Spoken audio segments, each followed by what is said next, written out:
Can you beat cancer with nutrition? Not according to many conventional cancer doctors, but our good friend Dr. Patrick Quillin thinks differently, and he has years of experience working with cancer patients to back this up. Make sure you stay on to hear Dr. Quillin's story of two cancer patients with the same diagnosis of multiple myeloma. One only lived 18 months while the other lived 14 years. Find out what they did differently.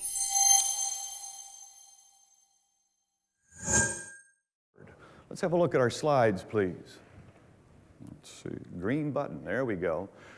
What we're looking at here is beating cancer with nutrition. We're going to talk about a well-nourished cancer patient can better manage the disease and its therapies. So what I share with you is nutrition is not sole therapy against cancer. It is essential, but it's not sufficient. So nutrition should be an important part of everybody's integrative, comprehensive cancer treatment. And a well-nourished and then a healthy human body is self-regulating and self-repairing.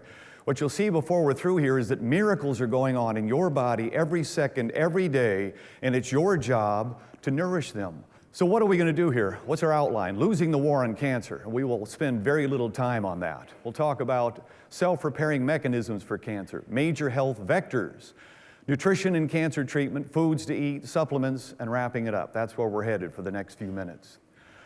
So what's the big picture? Without your health, nothing else matters. That's the big picture.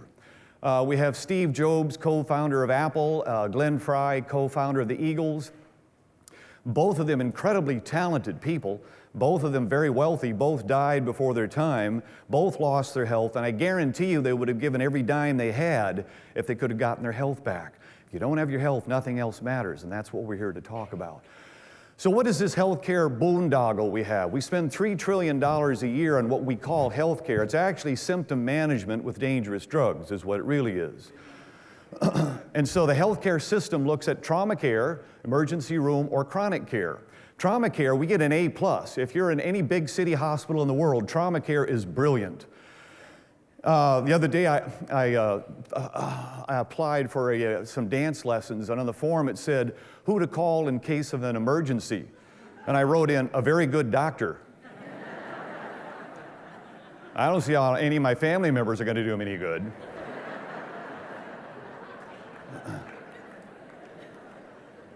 So trauma care is doing very well. On the other hand, chronic care is not doing so well. Cancer, heart disease, diabetes, etc. We get somewhere between a C and an F, depending on how you rate it. Richard Nixon said that we will have a cure for a major cancer by the bicentennial. We don't have one, still don't. 45 years later, $800 billion in research of your money and $2 trillion in therapies, we're not there. Increasing incidence of cancer in the U.S. In the year 1900, 5% of Americans would develop cancer in their lifetime. Today it's 40%. We're doing something wrong. And I could spend 45 minutes as an autopsy on the war on cancer, but I won't do that. I'm just going to give you a couple of slides. The first one here is from a Guy Fagay, who was a board-certified oncologist who spent his career at the National Cancer Institute, and when he retired, he wrote this book, The War on Cancer, Anatomy of a Failure. This is from an insider. What he said is that chemotherapy is curative in about 2% of advanced cancer. I think prayer does better than that. But wait, it gets worse. A recent study came out and they said actually chemotherapy not only doesn't cure the cancer, it probably causes metastasis of the cancer. And what happens typically is patient comes in, doctor says we're going to do chemo. 3 months later, everybody's dancing in the streets. Your cancer has shrunk by 50%. This is wonderful. 6 months later, they say, you know, the cancer seems to be chemo resistant. Now it's twice the size it was in the beginning. And we know why. Literally, there is an aberrant effect of chemo on the cancer cells that induces metastasis. A couple of patients, both were white males with multiple myeloma. The gentleman on the left, I worked with him extensively, diet, supplements, lifestyle. He went through some medical therapies. He lived 14 years, of which at least 13 years was excellent quality of life, which is well beyond the 2 years that's expected with multiple myeloma. The gentleman on the right, same thing, multiple myeloma, but his oncologist said, if you do any of this nutrition stuff, then I won't treat you. And he died 18 months later with his wife pregnant with twins. capitalizing on the abnormalities of cancer. And this is where we're going to win the war in cancers. We know that we can exploit the differences between cancer and healthy cells. And you're going to hear a lot more about this in the next 3 days. What we have is there's a 4-fold increase in glucose metabolism in cancer cells. We can starve the cells. We know that they generate lactic acid. We can change the pH. We know that they're somewhat anaerobic, or more like hypoxic. They use less oxygen. We can oxygenate the tissue and then change things. Here's how we're really going to win the war in cancer, folks. There are extraordinary mechanisms inside of you that recognize cancer. Since the dawn of time, cancer has been with us. And what the war on cancer has taught us is that the average adult has had about 6 bouts of cancer in a lifetime, and yet your body recognizes and destroys those cancer cells for at least 60% of the population. And here's how it does it. And what the pathologist will tell us is that health deteriorates into anaplasia, metaplasia, dysplasia. These are all abnormal cells, not good but not ugly yet. Neoplasia is cancer, and then metastasis. So there's 50 shades of gray in between health and full-blown cancer, and there's a deterioration going on. And there is a ball rolling downhill in which we have, these are the mechanisms built in to help your body prevent this deterioration from occurring. DNA repair. For instance, vitamin D, the experts told us to avoid the sun. Now we have epidemic proportions of vitamin D deficiency.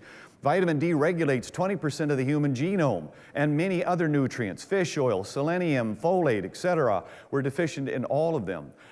Cell-to-cell communication, vitamin A is involved in that. Macrophage engulfing, gobble up the cancer. Apoptosis, programmed cell death. Cancer cells forget to die. We can induce that with things like vitamin E succinate and ellagic acid. Collagen encapsulation. If you can't kill the thing, wrap it in a tough envelope. The body can do that. Anti-angiogenesis, tumor necrosis factor. These are just some of the many elegantly described mechanisms in the human body that have all been elucidated in the best universities on the planet, and we know they're driven by diet. And so we find that indole-3-carbinol, which is in cauliflower, broccoli, can reverse cervical epithelial neoplasia, the beginning of cervical cancer.